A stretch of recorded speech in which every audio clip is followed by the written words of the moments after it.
A circle of fire glowed in the dark center of the alien training field. All around it, tall warriors with glowing armor stood silent. Their sharp eyes watched the middle of the ring, where one girl, tall, fierce, royal, held a blade steady. In her hands, across from her, stood a human man. He wore no armor, no weapon. His clothes were torn from travel, but his back was straight. Calm. His face was quiet, not proud, not afraid. "You have one chance to kneel," the alien girl said coldly. Her voice echoed through the arena. "If you don't, I will cut you down in front of my people." The human didn't move. His eyes met hers. "Go ahead," he said. "Just know you're holding it wrong." Gasps filled the air. Some laughed. Others stepped closer. Was he joking, or was he truly that foolish? The girl, Princess Kelith of House Vran, narrowed her eyes. Her grip tightened on the blade. She had trained since she was a child. She had broken bones in battle. She had never lost. He was just a man from a broken planet. Earth, they called it. Weak, dusty, forgotten. She raised the blade with perfect form and stepped forward, silent. As a shadow, her golden skin caught the firelight. Her long silver hair danced with the wind. One step, two, then she struck, a clean, perfect slice aimed at his neck. But he wasn't there. She blinked. The blade cut air. He had moved fast and low. No sound, no wasted motion. Her eyes widened. She turned, twisting fast, but again, nothing. His hand caught her wrist from behind and held it, just long enough to stop her next swing. She spun around and jumped back, breathing harder. The human didn't chase. He simply stood still, arms at his side, head tilted slightly. "Too tight in the wrist," he said calmly. "And your balance is on your toes. You'll trip if someone pulls you." More gasps. This time no laughter. Kelith burned with shame and confusion. Her fingers curled around the hilt. Her heart pounded. What just happened? She charged again, faster this time, wild, angry. He didn't block. He moved like water, stepping, turning, letting her attacks pass by like falling leaves. Her footwork broke. Her stance bent. And in one sudden moment, her blade struck a stone and cracked. She froze. Her blade, forged by her ancestors, chipped at the edge. She looked up at him. He wasn't smiling. He looked tired. Like someone who had seen this many times before. The crowd was whispering now. Who trained him? He didn't even touch her. Is he a ghost? Kelith stepped back, her pride crushed under the weight of silence. She had meant to humiliate him. Instead, she stood broken, blade trembling in her hands. The elders stood at the edge of the ring. Their glowing robes waved in the wind. One of them lifted a staff. "Enough," he called. "The trial is over." Kelith dropped her blade to the ground. It rang like shame. The human stepped forward slowly. He reached down and picked up the broken sword. He turned it in his hands, then looked at her. "You don't need to fight harder," he said softly.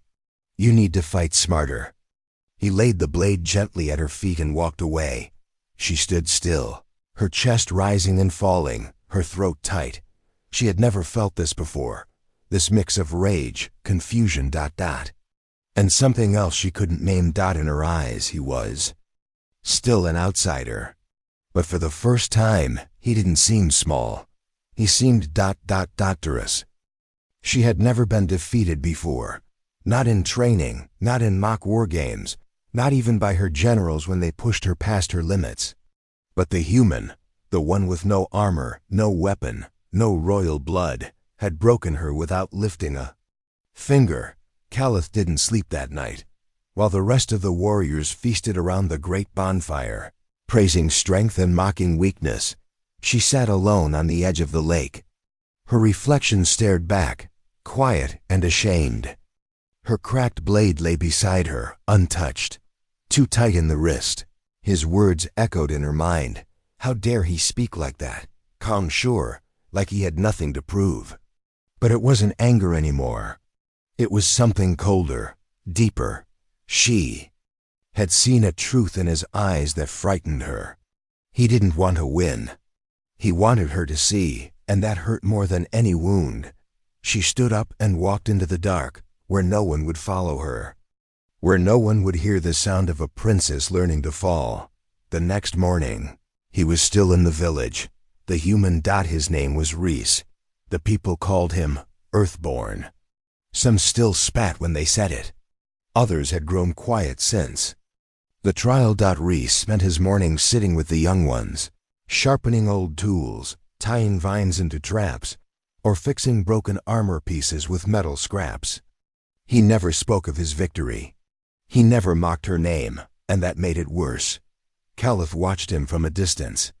Then, she saw something that made her heart twist. The youngest girl in the tribe, barely old enough to hold a training stick, ran up to him, holding a dull blade twice her size.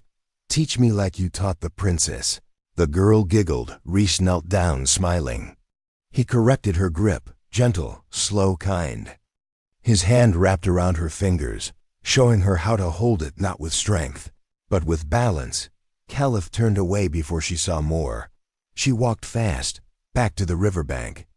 She reached into the cold water, pulled out the blade she had thrown away the night before, and placed it across her lap. Then she drew a line in the mud and began to move. 1 step, breathe. 2 steps, turn. She repeated every move she knew, then broke it, then tried again. The wind cut her skin. Her muscles screamed. But she didn't stop, because she had something to prove, not to her people, not to him. To herself. Later that week, as the sun dipped low and painted the sky in burning orange, Reese stood near the training circle again. A few warriors now watched him with quiet respect, some with suspicion, others with curiosity. He helped a boy retie his boots, then stood. Sensing something behind him, Caliph stood there, no armor, no title, no guards, just her in simple cloth, holding her repaired blade. "Teach me," she said. Reese looked at her, long and hard. "You already fight well," he replied. "I don't want to fight well," she said. "I want to fight like you." A long silence passed between them. Then, slowly, he nodded. "Only if you're ready to bleed for real." She didn't answer. She just raised her blade, this time, steady and open. Training began at dawn. Caliph hated every moment of it. Reese didn't let her swing wildly. He made her walk, breathe, stop, balance, start again. He broke every habit she had trained into. Her bones since childhood. "Strength is useless if it makes you blind," he told her. She wanted to strike him sometimes, not with her blade, but with her pride. But she didn't, because slowly, she was seeing what he meant, and it scared her how right he was. Their blades clashed sometimes, not in violence, but in rhythm. Their hands touched during forms, their breath sensed. She started to predict his movements, and sometimes she caught him watching her, not as a student, but something else. One day, after a long session, she sat beside him on a stone. "Why do you fight like this?" she asked. He didn't look at her. His voice was low. "Because if I fought like them, I'd already be dead." She didn't ask more. She didn't need to. That night, as stars filled the sky, she stood alone again, this time in the village center. The fire burned warm behind her. She raised her blade in front of the elders and let it fall to her knees. "I asked to remove my title," she said. Gasps rose. "I am not a princess tonight," she continued. "Only a student." Reese heard the words from the edge of the fire. He turned, eyes narrowing. But before he could speak, one of the elder warriors stood and pointed at him. "If you are her teacher," he said darkly, "then you are now responsible for her future. If she fails, you both answer with blood."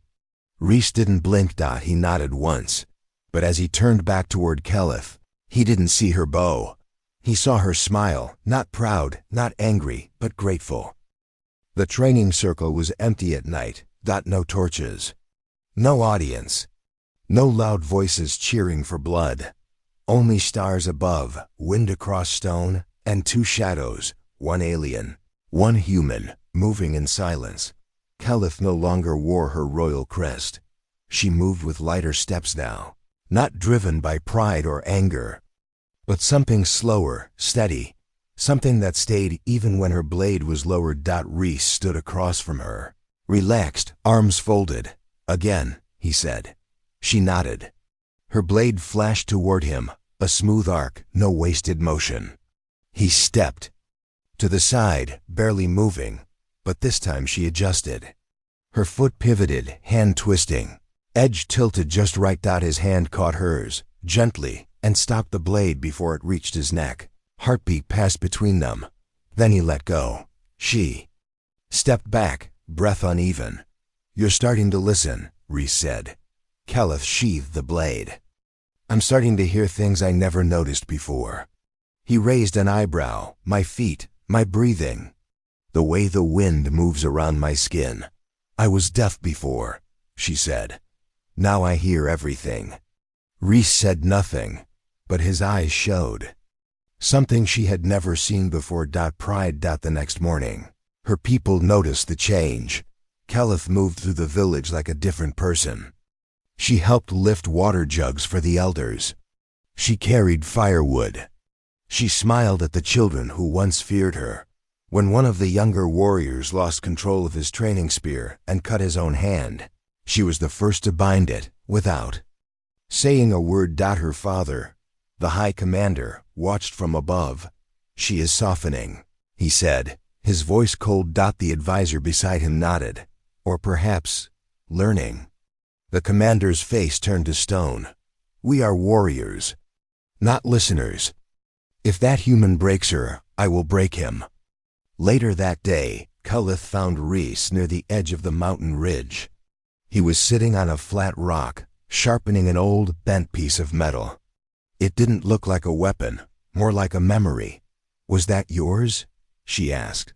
He nodded. "My brother's."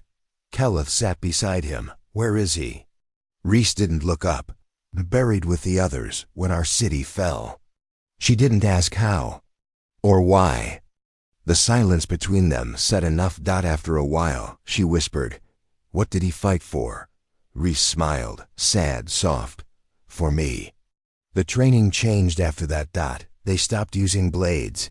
Reese made her fight blindfolded, using sound, instinct, breath. She fell. She got up. She fell again. And again. But each time, she rose with less anger and more calm. At night, she dreamed of things she had never felt before. A life not built on power, but purpose. One evening, as the sun faded and the sky turned violet, Kelith stood at the river, her feet in the cold water. She was alone. Or so she thought. "You always come here when you're unsure," Reese said from behind. She turned but didn't speak. He walked to the edge of the river, standing beside her. "My people thought strength was something you showed with a weapon," he said. "They were wrong. Strength is what you carry in silence." She looked at him slowly. "And what do you carry?" His jaw clenched, eyes looking far into the distance. "I carry a promise." That night, the alarm horns rang. An outpost was under attack, not by outsiders, but by their own kind. A rebel faction, born from Kelith's bloodline, believed she had become weak, that her closeness to the human had corrupted her.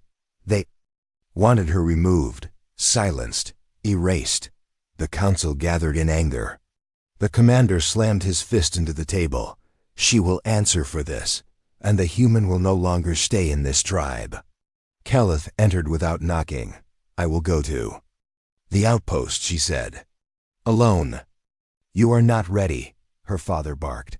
"I am more ready now than I ever was under your rules," she replied. Reese stepped in beside her. "If she goes, I go." The council murmured in disapproval. Kelith turned to Reese. "This is not your fight. It became mine," he said, "the day you dropped your crown and picked up the truth." At dawn they left together, One alien warrior, one human man, heading into a battle that neither asked for, but both were meant to face. What waited? At the outpost wasn't just fire and steel dot, it was the ghost of Calith's past, and the secret of Rhys's future.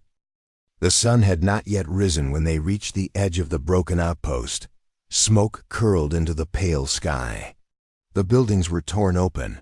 Steel walls melted like wax. Bodies lay quiet across the stone, some still breathing, most not.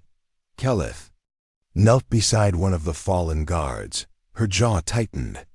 These were her people. They weren't attacked, she said quietly. They were betrayed, Rhys nodded. He could feel it too. The wounds were too precise, cut from the inside.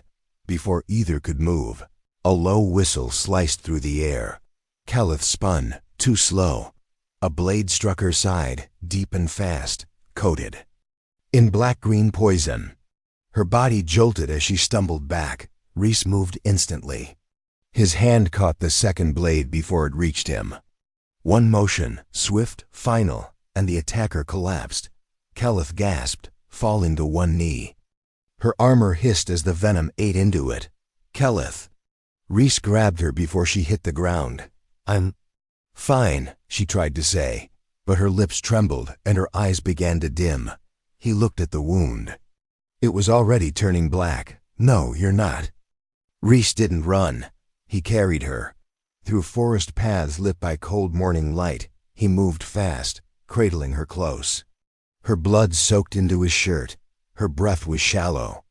Her head rested against his chest. You should have left me, she whispered. I don't leave people, he said. Not even broken ones? Especially not broken ones. Hours passed. The air grew colder. Her fingers stopped moving. Rhys found the ancient grove, a place he'd seen once while scouting. It was quiet, hidden between cliffs, with a pool fed by spring water and roots that glowed faint blue. He laid her down by the water and pulled off his cloak, wrapping her carefully. Then he opened his pack. Inside was a small vial, glass, etched with symbols not from this world. Not from hers. Not even his. He hesitated, then poured 3 drops into her mouth. The liquid glowed faint white as it slid down her throat. Calith gasped. Her eyes opened wide, then slowly closed again. Her chest began to rise and fall. Slow, steady, she slept. For hours, while she rested, Rhys sat nearby, sharpening a blade that didn't belong to this time. He didn't speak, didn't move, just watched the fire and listened to her breathing. When she finally opened her eyes again, the stars were overhead. She turned her head toward him. You stayed. He nodded. You used something forbidden, she said softly. That healing, it's not ours. No, he said, it's older. From before either of us were born. She sat up slowly, wincing. Her hand touched her side. The wound was gone. Only a faint scar remained. You broke the law to save me, she said. I broke nothing, he answered. You're worth more than their rules. She looked at him, really looked at him, and saw that his shirt was torn. Blood had soaked. Into the back. Turn around, she said. He didn't move. Please. Slowly, Rhys turned his back to her and pulled the cloth aside. Her breath caught. There were marks across his back, not from war or blades, but from ancient symbols burned into flesh. Some were glowing faintly, others faded into old scars. Calith touched one gently. These aren't battle wounds. No, he said. They're warnings. From who? Rhys looked over his shoulder. From the ones who trained me.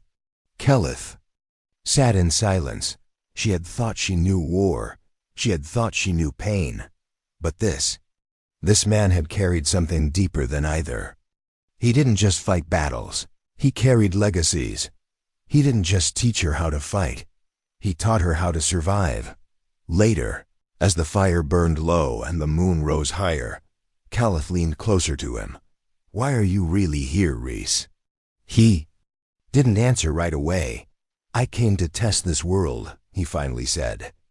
to see if it could still rise or if it had already fallen. She reached for his hand, and his fingers curled around hers. I found someone still rising. Far above the grove, hidden in the cliffs, a shadow watched them. A figure, cloaked in dark robes, with a blade dipped in the same black-green poison dot, he whispered into the wind. She chose him, then vanished into the trees. The morning air was cold. Keleth stood alone at the edge of the grove, staring at the quiet water. Her reflection looked different now, not because of the scar near her ribs, but because of what she had seen the night before, the marks on Rhys's back still burned in her mind, symbols older than her empire. Scars that whispered secrets no warrior ever spoke aloud. She wasn't afraid, but she had questions. Behind her, footsteps approached. She didn't turn. "You're quiet," Rhys said. "I'm thinking." Dangerous habit. She looked over her shoulder. "Not as dangerous as you." They sat together by the fire. No swords, no armor. Just the crackle of flame and the silence between truths. "Tell me what they mean," she said softly. "The marks on your back." Rhys didn't answer. Right away, his eyes stayed on the fire. "They're oaths," he said at last. "Each one made to those who came before me. Each one burned into me so I'd never forget." "Oaths to who?" He took a breath. "To the Order of Dusk." Keleth frowned. "That name hasn't been spoken in centuries." "I know," he said, "because your people helped erase them." Her stomach tightened. "I didn't know. Most don't. That's how you kill a story. You don't bury it, you forget it." She stared at him. "You're not just a human," she whispered. "No," he said. "I'm the last of something your history swore never existed." She didn't move, didn't speak. Her fingers curled into her cloak. "Why come here?" she asked. "Why me?" Rhys turned to her. "Because you were supposed to kill me." Her breath caught. "What?" "They said if the heir of Vran could take my head, your people would be safe. My death would prove you were ready." Keleth stood, her voice shaking. "That's not true." He nodded slowly. "It is." She stepped back. "Then why didn't you fight me in the trial?" He stood too, quiet. "Because I saw something in you," he said. "Even before your blade touched the ground." Her eyes searched his face. "What did you see?" He stepped closer. "Doubt, but not the weak kind. The kind that grows when you start asking the right questions." The wind blew through the trees. Keleth's chest rose and fell. "I was meant to kill you," she said again, softer now. Rhys nodded. "And yet you saved me." He smiled. "That's the part your people didn't expect." The fire crackled louder now, but it couldn't drown out the noise rising beyond the trees. A horn sounded, low, angry, close. Keleth turned toward the sound. "That's the southern watchpost," she said. Rhys was already moving. They climbed the ridge fast. As they reached the top, they saw smoke rising. Flames danced across the horizon. Keleth narrowed her eyes. "No rebel does this. They don't have firecraft that strong." Rhys pulled a scope from his belt and stared through it. His voice turned cold. "They do now." She looked at him. "Whose weapons?" He lowered the scope. "Mine." Back at the grove, the fire had gone out, but something worse had entered. The figure in dark robes stepped through the trees. He bent low, ran his fingers across the ashes where Keleth once sat, then looked toward the ridge. He smiled without warmth. "She's bonded with him," he whispered. Then he reached into his cloak and pulled out a knife made of black crystal. "It's time." Back on the ridge, Keleth touched Rhys's arm. "If these are your people," she said carefully, "why are they here to kill us?" "They're not my people anymore," Rhys replied. "They're what's left of the order after it fell." "Then what are they now?" He looked at her, eyes tired but clear. "They're a warning." "To who?" He faced the flames. "To anyone who tries to love something they were told to hate." Keleth didn't flinch. She stood beside him, the wind tossing her silver Hair, her heart beat faster. Not from fear, but from something else. Then let them come, she said. Reese turned to her. They already have. The fires had stopped burning by the time they returned, but the silence was worse. The village was too quiet, not mourning quiet, but waiting quiet. Warriors stood in rows, faces hard. At the center, the High Commander waited. Keleth's father. His expression was made of stone. Behind him, the council stood tall, and in front of them was the ring, the same ring where Keleth had first faced Reese. Now it waited for them again. She stepped forward, confused. Why is everyone gathered? The commander's voice rang out, cold and sharp. You are to finish what you started. She blinked. What do you mean? He raised a hand. You faced him once and failed. Now you will prove your loyalty to your people by defeating the outsider in front of all.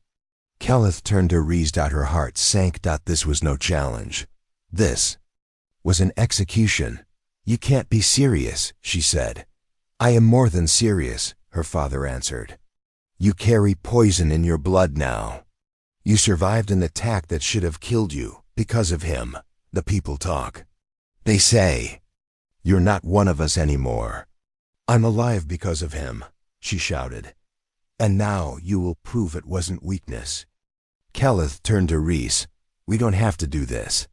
He didn't speak. The crowd pushed closer. You must, one of the council said, or you both leave in chains. Reese looked at her, and for the first time she saw fear. Not for himself, for her. The ring formed quickly. No weapons, just fists. Keleth walked to the center, trembling. Reese followed, calm on the outside, but something inside him was coiled, waiting. They faced each other. I'm not going to hurt you, she whispered. Then don't hold back, he replied. Because I won't be the one bleeding. The fight began with no signal. She struck first, fast, clean, controlled. He dodged, stepped in, touched her wrist, then backed away. The crowd was silent. Keleth lunged again, her breath tight, her movements sharper this time. Reese blocked, then spun her gently, placing her on the ground, but not hard. Never hard. She stood again, sweat on her brow. I don't want to do this, she said. I know, he said. But you need to finish it. The crowd was restless. Angry whispers turned into calls. She's not fighting for real. She protects him. She's betrayed us. Then a voice cut through the noise. She hasn't betrayed you, the voice said. But I have. Everyone turned.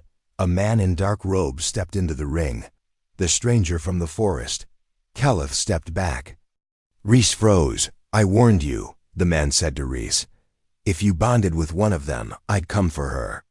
Keleth reached for her blade, but the stranger moved faster than sight. One wave of his hand, and a wall of flame rose around the ring, trapping them all inside. Panic spread.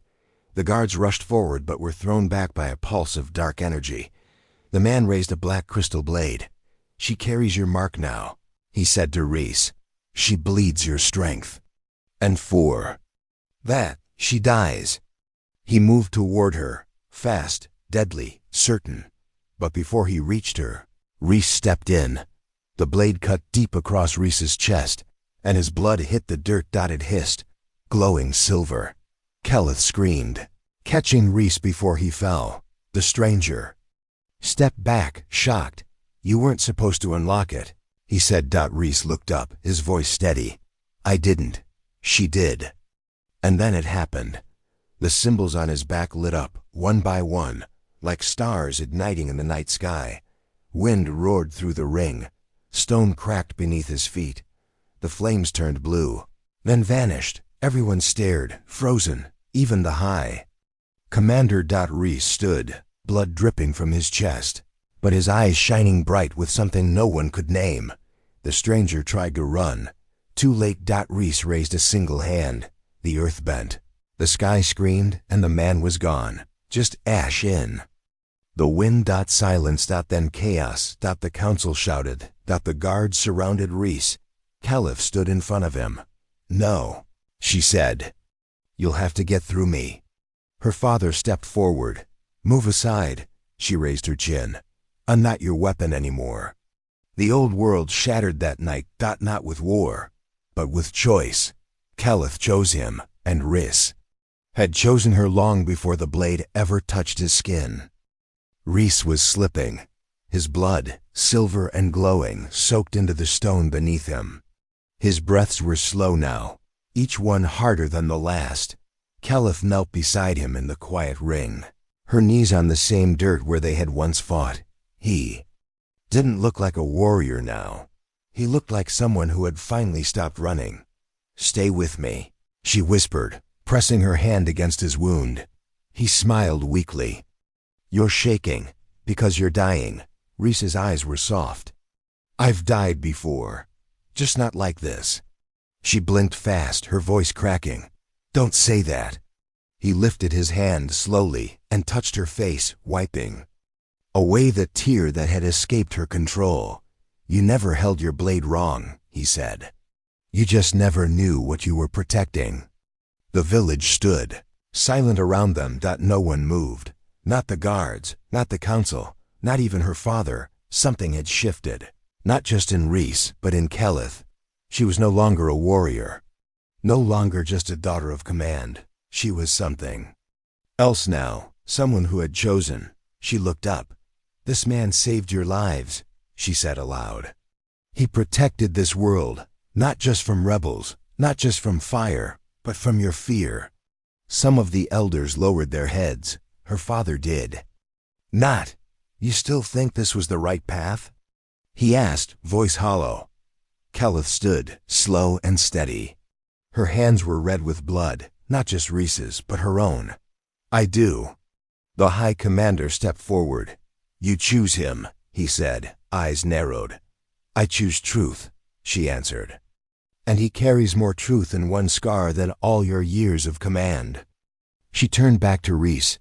His breath was fainter now. Stay with me, she whispered again. Not long, he murmured. But long enough. She gripped his hand tighter. You're not going alone. I never was, he said. Not since. You asked me to teach you. She gave a broken laugh.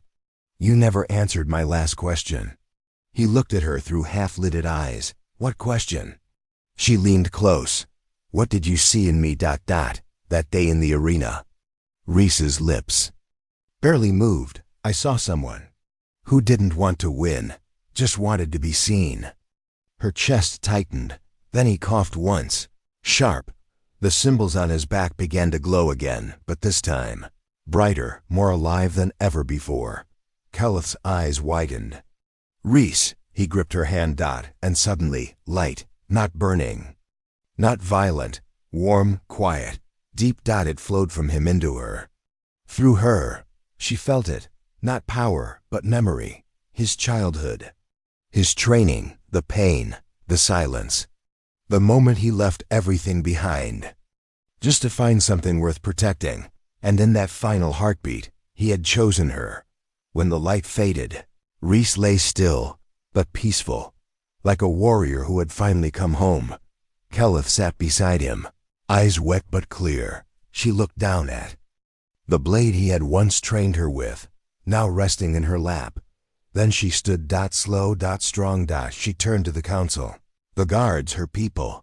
This blade is no longer a weapon, she said. It's a reminder. One of the younger warriors stepped forward, confused. Of what?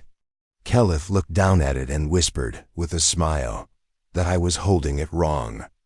Years passed, but the ring still stood. No longer a place for battle, now a place for stories. Children, trained there, not to fight, but to move, to feel, to breathe.